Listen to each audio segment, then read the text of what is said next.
2 days since crucial elections in South Africa, the first set of results have begun trickling in, and the ruling party, the African National Congress, is in the lead. Early results show the ANC is an early lead with over 40% from results counted in about 14 of the voting districts. In second position is the Democratic Alliance. The Radical Economic Freedom Fighters has about 9%, while the Umkhonto weSizwe Party, that's MK for short, of former President Jacob Zuma, is in around 8%.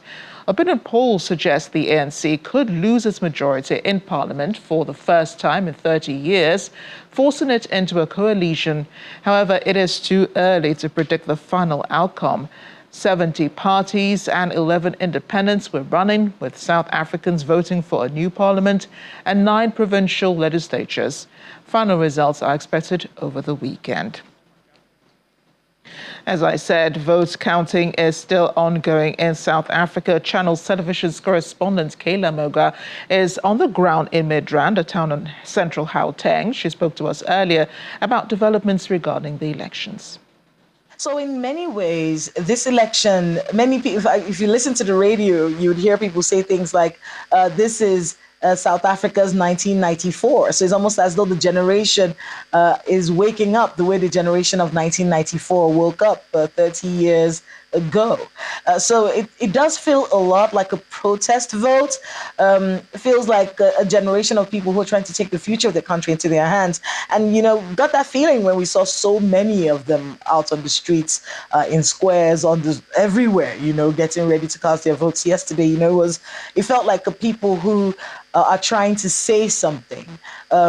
People who have decided that, okay, we've had enough of bad governance. The issues in South Africa are very serious. Crime is on the rise. Unemployment is unbelievable. You know, they have issues with electricity supply, but mostly jobs. You know, a lot of South Africans are unemployed, and, you know, crime rates, drug use is also on the rise. You know, so a lot of these issues, and they're blaming all of it on bad governance. So you do have to understand in many ways, you know, many South Africans, this is their protest votes. This is their way of saying, look, we have to be able to get our country back. If the ANC is not able to, you know, provide what it is that we need. But how do they feel right now about, you know, projections that the ANC may still have, may still be in government, you know, when the results are announced? Of course, many people may be disappointed, but that absolute majority in many ways has been diminished. It seems pretty fair, pretty straightforward. You know, center is there, there's screens everywhere. As the results are coming in, you're seeing them increase, you're seeing the dynamics change. So you may see something like in 30 minutes and then 30 minutes afterwards, it'll be something totally different, you know. So it's something that everyone has to keep watching. In fact, every TV station and everyone in South Africa is watching very closely, seeing how the parties are faring. You know, a few days ago, I told you that it's going to be a war between the ANC and how these other parties who are flexing their muscles are going to be performing. So that dynamic is still being examined. And of course, the coalition is very straightforward, very open. Everyone can see the counting process was open for election observers. Like I said, we were Midrand yesterday at the Midrand High School. And yes, the counting was happening. Sorting happened. The counting happened right there. Party agents observing. Everything was going on. Very straightforward. Well, in the meantime, all South Africans could do is wait. The world, actually, all we can do is wait and watch. Of course, everyone is very excited. So, you know, many people have their projections. People have all kinds of, you know, things that they're saying, all kinds of predictions that they're making. But for now, I think the wise thing to do would be to just be calm and watch. And of course, when people have questions, some of the members of the media here have a lot of questions, you know, and these questions are given. They're given a listening ear by the electoral umpire. So, you know, just to watch and see how it all pans out and how it unfolds. In the meantime, that's all anyone can do is just sit back and watch it, because the votes have been cast, the collation has been done, the counting has happened. It's the results that are trickling into the center, and then everyone is watching to see how it is, how they have fared across the country. So basically, a wait and watch situation.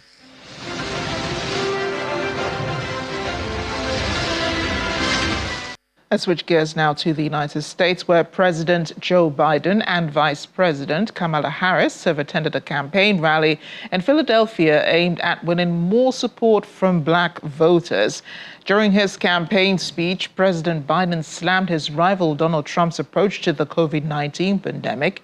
He also said Mr. Trump had racked up more federal debts during his term in office than any other U.S. president in history.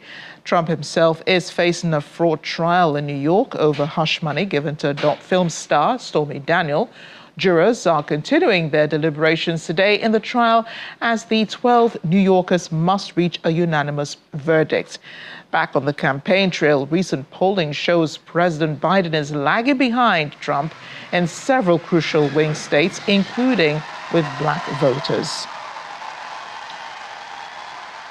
And lying about how serious the pandemic was and say he had no responsibility for it.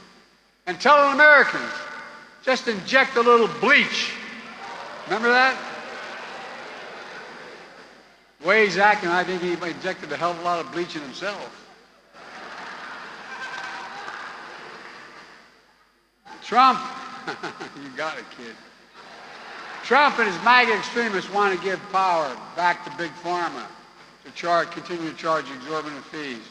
Trump is still determined, in his own words, quote, to terminate the Affordable Care Act, which would deny 3 million Black Americans health insurance, deny protections for pre-existing conditions for millions more. During his presidency, Trump enacted a $2 trillion tax cut, overwhelmingly benefiting the very wealthy and the biggest corporations, and exploded the federal deficit. He racked up more federal debt than any president did in any presidential term in history. Tell me about the Republicans and balancing budgets. And now he wants to do it again. At the same time, he's determined to cut Social Security and Medicare. I have a better idea. Let's protect Social Security and Medicare and make the very wealthy begin to pay for it. You know, Donald Trump once asked Black Americans, I'm going to quote, excuse the language, "What the hell do you have to lose from a Trump presidency?" As vice president, I've now met with over 150 world leaders, presidents, prime ministers, chancellors, and kings. And I cannot tell you how many times one of those leaders has pulled me aside and talked about how much the world relies on us and on Joe Biden's leadership. His defense of democracy, his commitment to the ideals of freedom and liberty and equality, and his willingness to fight for these ideals. And as the people of Pennsylvania know, our president does not only know how to fight, he knows how to win. And it all started with body odor complaints, but now it's become a serious racial discrimination lawsuit against American Airlines.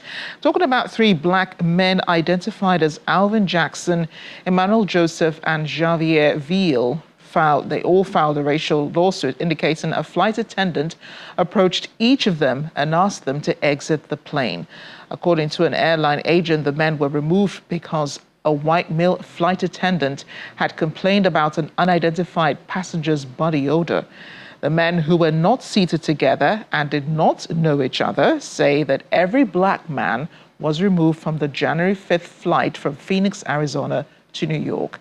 A joint statement by the men partly reads, "American Airlines singled us out for being Black, embarrassed us, and humiliated us." According to a federal lawsuit filed by consumer advocacy group Public Citizen, the men had already taken their seats and were preparing to depart Phoenix when a flight attendant approached each of them and asked them to exit the plane. All 3 men alleged that as they were leaving, they realized that every Black man on the flight was also being removed. At the flight gate, the 3 men, along with 5 others, were told by an airline agent that they had been removed because a white male flight attendant had complained about an unidentified passenger's body odor. Now, each of the men had flown from Los Angeles earlier that day with no issue. American Airlines employees tried to rebook the men on other flights, but there were no other services to New York that night. The group was at that point allowed to retake their seats on their original flight. The Texas-based airline said it was investigating the matter as the allegations did not align with its values.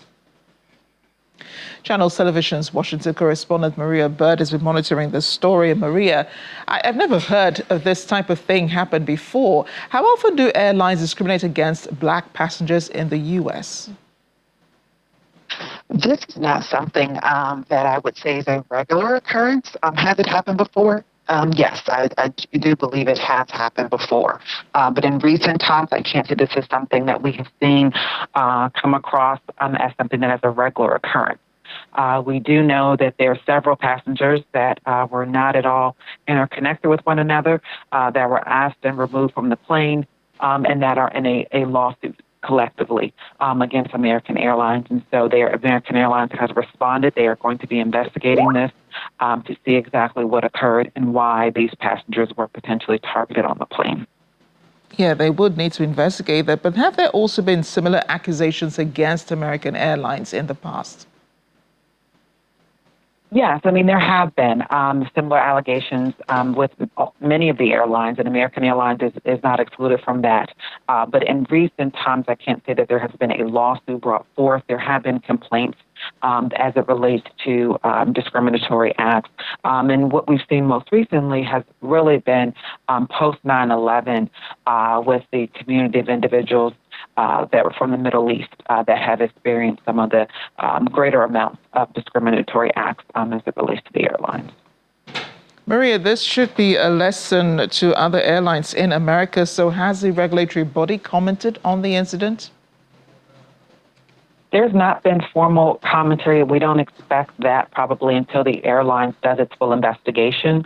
But this is, to your point, definitely a lesson that other airlines are going to learn from as they look to see how they're managing guests. We know that there has been quite a bit of challenge with customer service in airlines over the past few years. And so I think this is in alignment with some of what people have been experiencing with airlines. And in this case, it is being directly geared toward and linked to discrimination. So thankfully, the men were able to get back on the same flight, the original flight, and were able to make their way to New York. But what happens to them, while the investigations are ongoing?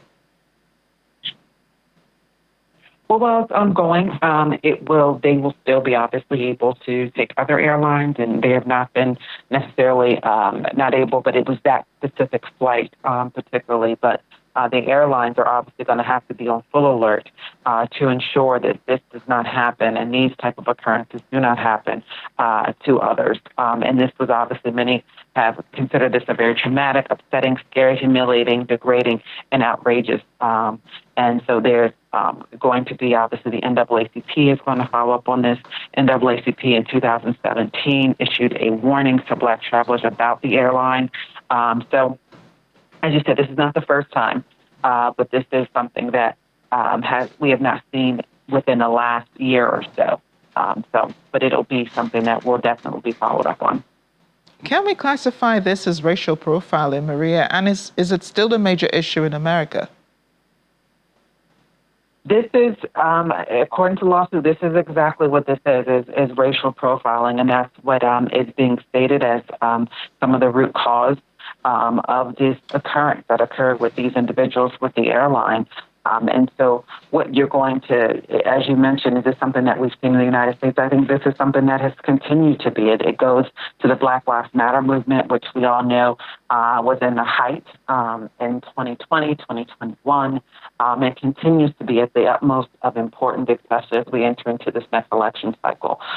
So racial profiling has been something that, as many remember, the term driving while black became the first kind of start around racial profiling in America, around African Americans and people of color. And so now we are, dealing with the airlines, which obviously in 2017, some of this became of a major concern to the point where the NAACP was brought into this. But now in 2024, these issues are still obviously bubbling over. Thanks again, Maria. Yeah. We're staying in North America now. A mayoral candidate in Mexico's election was shot dead as he was wrapping up his campaign in Guerrero State ahead of this weekend's elections. It's considered the most violent campaign in Mexico's history, with approximately 200 public servants, politicians, and candidates assassinated so far. The would-be mayor's death comes as leading presidential candidates in Mexico's election held their final rallies. On the national level, either Claudia Sheinbaum, a close ally of left-wing incumbent Andres Obrador, or Ms. Galvez, a former senator for the country's main center-right party, is set to become the country's first female president. Ms. Sheinbaum, the clear favorite, is offering to take Mexico along the path of peace, security, democracy, freedom, and justice. Voters will also cast ballots for hundreds of representatives for Congress and thousands of local positions across the country. We're off on a short break on The World Today, where we return. Ukraine's President Volodymyr Zelensky thanks Sweden for a significant €1.2 billion military aid package. Stay with us. Welcome back. You're watching The World Today. Staying with elections, this time in the UK. It's the longer news. Prime Minister Rishi Sunak has called for a nationwide July 4 polls. The surprise election will lead to the formation of a new government for England, Scotland, Wales and Northern Ireland for up to 5 years. The opposition Labour Party has extended its lead over the Conservatives after an exclusive poll. A Great Britain poll, which was held on Monday and Tuesday this week, puts Labour on 47%, the Conservatives on 20%, the Liberal Democrats on 9%, Reforms 12%, and the Greens on 7%. I have political analyst Nathaniel Oguni joining me from London. Nathaniel, great to see you. Thanks for joining us. And I know it's been over a week now since the elections were announced. Is the news still ringing on the lips of many? Yes, so the election is still a hot topic here. We're just over a week into the campaign. The way the system is set up here, we have the Conservative and the Labour parties, which are the most likely to form the next government. And then there are, of course, smaller parties. So there is the Liberal Democrat Party, who oppose the UK leaving the EU. There is the Scottish Nationalist Party, who would like to take Scotland out of the UK and make it a separate country. Equally, you have the Welsh Nationalist Party, who would like Wales to be a separate country. And then you have smaller parties such as Reform UK, which is the successor to the Brexit Party. The last week has brought us a good number of campaigning announcements. From the Conservative Party, we've had announcements about national service. So the Conservative Party would like to introduce national service now for 18-year-olds. So it would be either a full year in military commission or spending some weekends, a weekend every month volunteering, so in civil response. Equally, Labour have come out with a few announcements of their own. Labour are looking at votes for 16 to 18-year-olds. In the UK, the voting age is 18 currently, but Labour are looking at lowering it to 16. I'm wondering how the compulsory military service went down or is going down with young Britons in the country. But we see Labour taking the lead now in the Great Britain poll, which held this week. Why is this exclusive? So Labour seem to be between 12 and 23 points ahead. You look at some polls, particularly one from JL Partners, which includes a former advisor to Theresa May in their numbers. And they produced a poll suggesting that the Conservative Party were 12 points behind. Equally, YouGov, a separate firm, produced one saying that the Conservatives are 23 points behind Labour. So there's a bit of a discrepancy there. And that discrepancy is caused by the way the pollsters account for voters who might not actually vote on the day. So in the UK, turnout is usually between 60 and 67%. In the 2019 election, we had 67% of voters going to turn out to the polls. But the difficulty that a lot of pollsters have is that they're not sure how to account for the remaining 30% or so of voters who don't actually vote on the day. And so we have quite different figures. But these figures suggest that the Conservatives are starting to close the gap. It suggests that policies such as the national service, which I discussed, but equally the tax cut for pensioners, which the Prime Minister announced a few days ago, it seems like those are starting to cut through. I know that Britain is home to many Nigerian Britons, and a lot of them are even in politics. So we're wondering if there are any of them standing elections. We saw how vocal British Nigerian politician Kemi Badenoch was in the race for Prime Minister. Yeah, so we have a good number. Kemi is probably the most famous of them, but Kemi is a member of the cabinet. So she is the Business and Trade Secretary. So she's responsible for the UK's business and trade abroad, including the trade deals that we are negotiating with, say, India and the CPTPP, which is a trade deal in the Pacific Rim. But Kemi is responsible for that within the government. Equally, there are a good number of other Nigerians. So there is, for instance, Bim Afalami, who is the Member of Parliament for Hitchin and Harpington. He has a bit of a fight on his hands. His majority is about 6,000, but he's done some very good work locally. And so he has a good chance of holding on. Equally, there are Nigerians elsewhere. There are Nigerians like Helen Grant, who is in Kent. Maidstone and the Weald is her seat. She's been a Conservative MP for quite a while now, and she has a majority of around 20,000. So she's likely to be quite safe and keep her seat no matter the result. And equally on the Labour benches, there are a good number of Nigerians too. You have Helen Grant. Sorry, I talked about Helen Grant already. You have a good number of Nigerians. Kate Osomore is one of them. You have Chi Onwurah, who's standing in Newcastle. She's a Labour shadow minister. So if Labour were to come into power, she would expect a ministerial job. What issues are determinants, in this election? Would people consider things like immigration, the economy, and perhaps the Israeli war in Gaza? Will that help to swing votes? So it's right that we talk about immigration. Immigration is a big issue politically in the UK now. You'll find that the government have taken action to restrict the number of student visas that can be given out, indeed to stop people that come to the UK on student visas from bringing their dependents. And so immigration is a big political issue. Equally, the Reform Party, who are currently taking some votes off the Conservative Party, attracting former Conservative voters, their big thing is cutting down on the number of migrants coming to this country. The current figures are around 800,000 people net. So sort of when you subtract people leaving and the people arriving, 800,000 additional people coming to the UK every year. And the Conservative government have said that they'd like to get this number down. Back in 2010, actually, David Cameron said that he would like this number to be below 100,000. But we're obviously quite far past that number now. Indeed. I'm just wondering, Nathaniel, if there will be any major upsets that you foresee ahead, in this elections, major changes perhaps. So if the Bank of England were to cut interest rates in June, I think that would be a particular moment. The Conservative Party would talk a lot about that as proof that the economy is turning a corner, which is a language sort of used by the Prime Minister and the Chancellor. They'd be talking a lot more about how the economy was in a recession at the start of the year, but is now out of a recession. That would be quite a useful moment. Equally, the release of the party manifestos. So back in 2017, I remember the Labour Party manifesto was leaked. And so that meant the Labour Party couldn't frame the manifesto and publish it in the way that they wanted. But it was sort of leaked ahead of time. So equally, the manifesto is likely to be a big moment. What we see currently from the two parties is that the Conservative Party are doing more by way of announcement. So I talked a bit about national service. There was a plan to cut energy bills. So energy bills in the UK have been a big source of inflation over the last few years.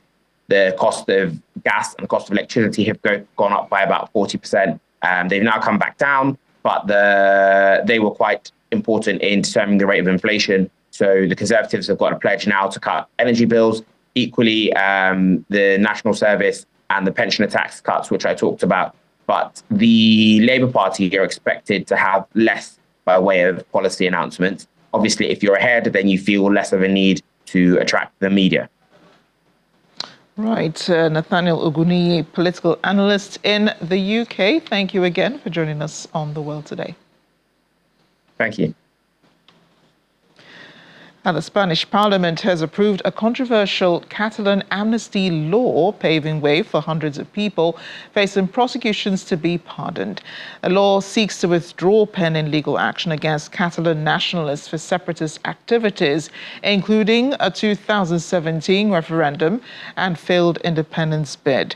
The amnesty law was put forward by Prime Minister Pedro Sánchez last year as a way of securing the support of Catalan separatist parties after inconclusive elections. The bill, portrayed as a way from moving on from the 2017 crisis, received the backing of the majority, with 177 lawmakers voting in favor and 172 voting against. The amnesty is expected to benefit nearly 400 Catalan nationalists who have been facing legal action since November 2011. Many of them were involved in the organization of an independence referendum in 2017, which was deemed illegal. Police who've been facing prosecution for attacking voters during the referendum will also benefit from the law. Speaking of the law, Hong Kong has convicted more than a dozen pro-democracy activists of subversion in the latest use of China-imposed national security law. A court found 14 activists guilty out of 47 charged with trying to overthrow the government by organizing an unofficial primary election in 2020 to pick candidates who can run for office. A court ruled the candidates would have created a constitutional crisis for Hong Kong if they had indeed been elected to the legislature. Among those convicted are lawmakers, journalists, campaigners, and ordinary citizens who joined mass protests of 2019. Rights groups in several Western countries, including Australia and the EU, have condemned the verdict, repeating concerns that the prosecutions were politically motivated. Japan has strongly condemned North Korea's missile launch, which is believed to have fallen outside Tokyo's exclusive economic zone. According to the country's chief cabinet secretary, Yoshimasa Hayashi, Pyongyang launched several ballistic missiles today, adding it would protest the move through its North Korean embassy in Beijing. Mr. Hayashi said the government will continue monitoring the situation vigilantly and would work closely with the United States, South Korea, and other countries to collect and analyze necessary information following the launch. While North Korea has not commented on this recent development, South Korea's Joint Chief of Staff says it believes the North fired more than 10 short-range ballistic missiles towards the Sea of Japan. More bilateral issues now. The UAE and South Korea are strengthening ties. Leaders of both countries held official talks on Wednesday in Seoul. During the meeting, UAE President Sheikh Mohammed bin Zayed Al Nahyan and South Korean President Yoon Suk-yeol signed the Comprehensive Economic Strategic Agreement. The UAE president said his country and South Korea share strategic relations based on trust, mutual respect, and working for peace and prosperity in the two countries and the world. Sheikh Mohammed bin Zayed stressed that South Korea is one of the UAE's most important trade partners at the regional and global levels, and that its successes achieved in the course of UAE-Korea relations over the past years make them an outstanding model for positive relations between friendly countries.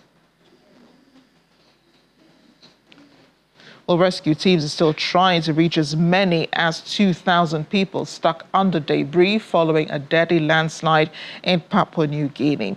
Efforts have been complicated by fears of waterlogged ground could shift again.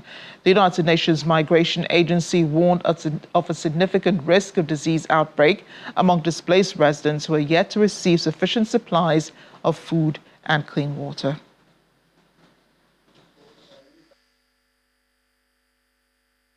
The National Disaster Center has estimated that there are up to 2,000 people that are still buried under the rubble after the massive landslide that took place on Friday at 3 a.m. when most people were probably sleeping. A lot of the people who have been affected by this landslide had actually moved to this area after escaping tribal conflict in other parts of the province of Enga. So these are people who are already displaced who are now having to move to other locations. What is needed now, obviously, is access to clean water.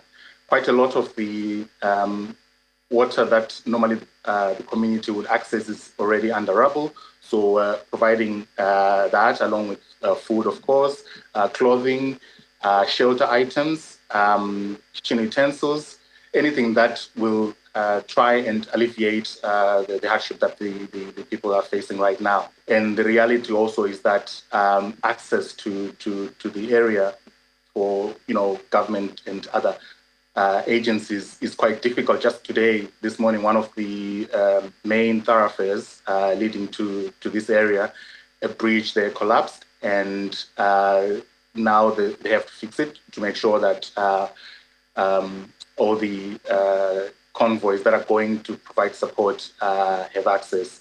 This landslide that happened on Friday had not happened before in this area, so it's hard to say if it will happen again, but with the continued heavy rains and in the vicinity, obviously everything the soil is unsteady, and all the rubble is still some movement. I mean, we've seen some of the videos of even water coming out in some of the rubble, so that makes it even more uneven. So yes, unfortunately, we have to consider that it might happen again. Still ahead on the World Today. Colombian Congress passes nationwide bill to ban bullfighting across the country. Stay with us for details.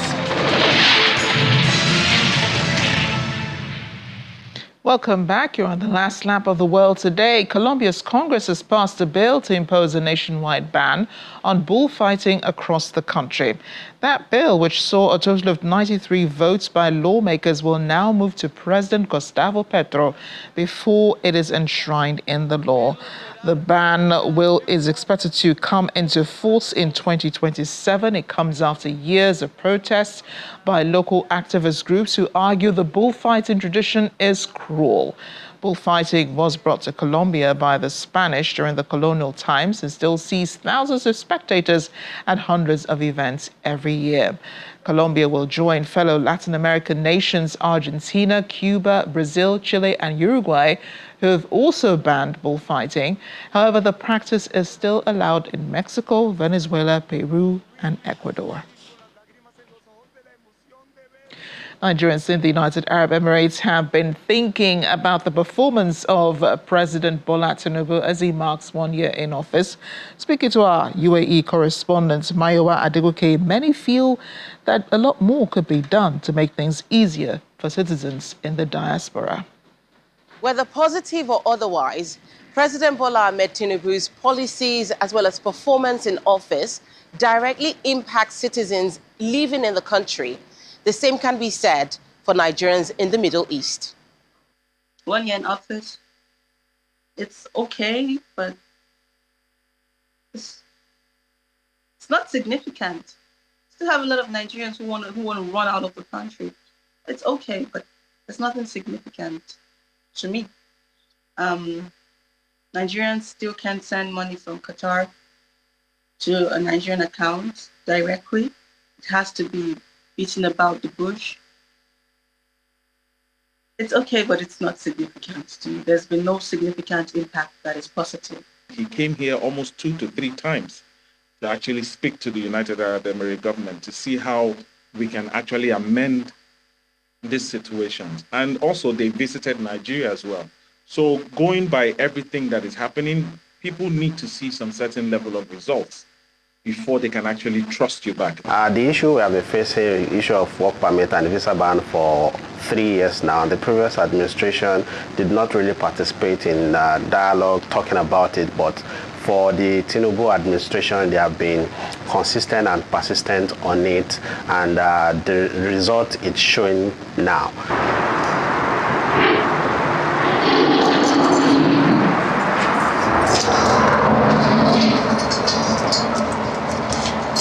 Living or doing business in the United Arab Emirates as a Nigerian has not been the easiest in the last few years.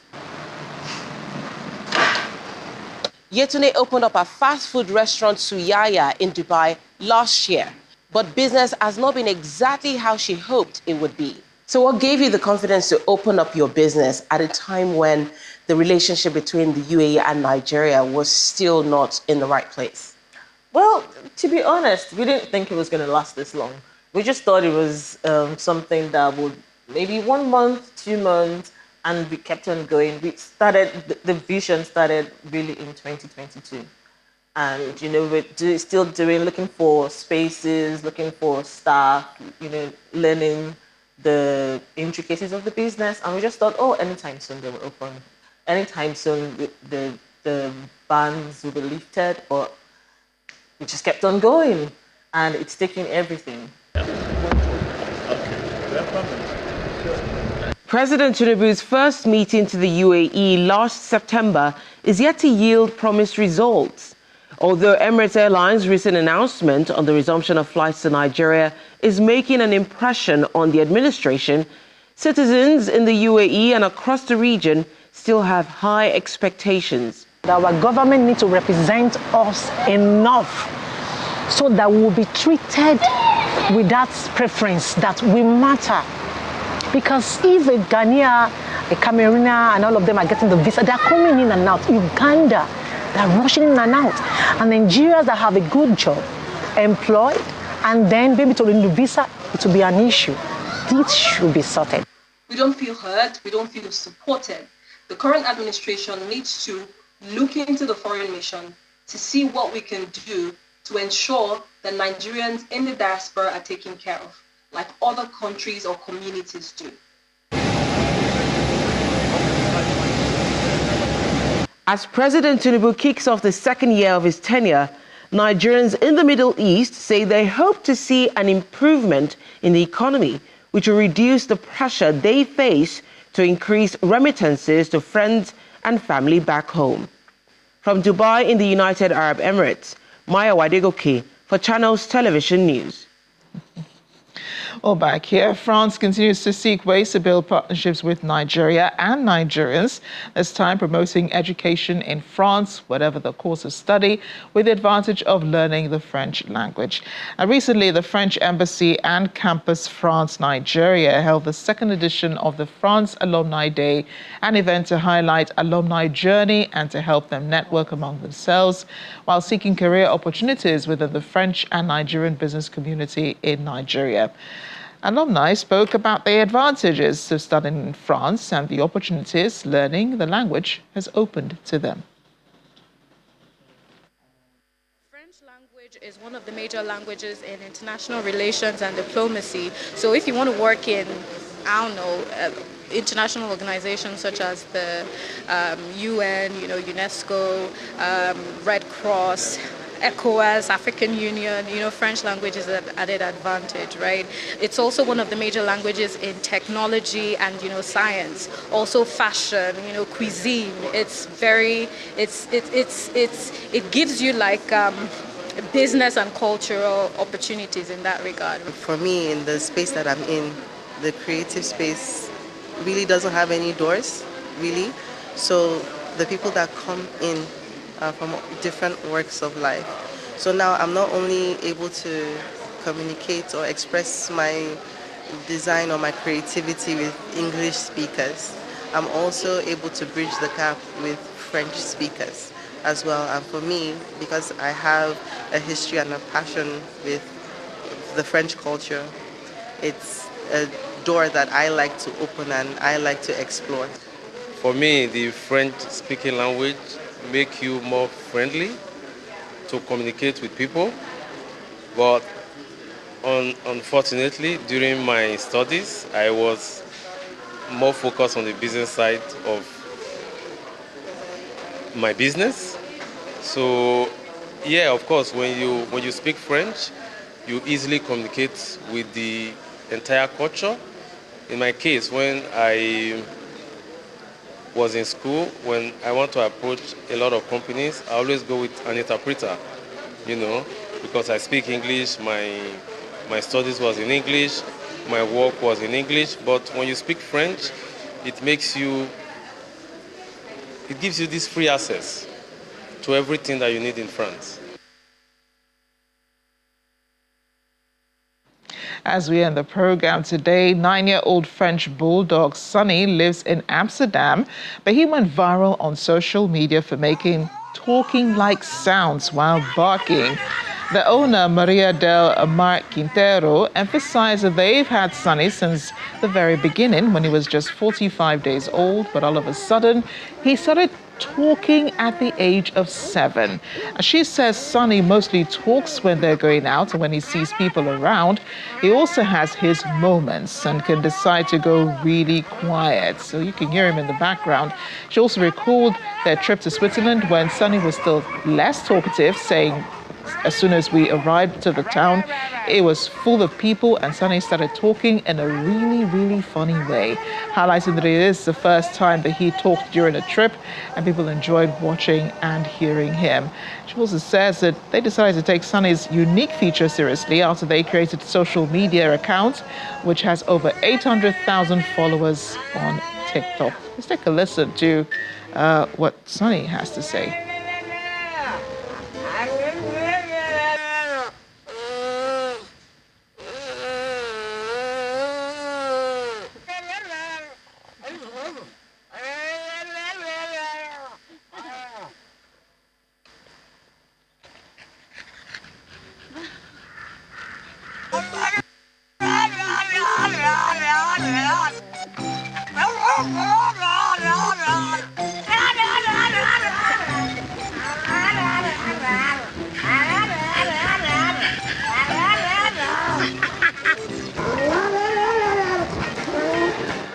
I can see why he'd have many followers on social media. He does sound like he's talking there, doesn't he?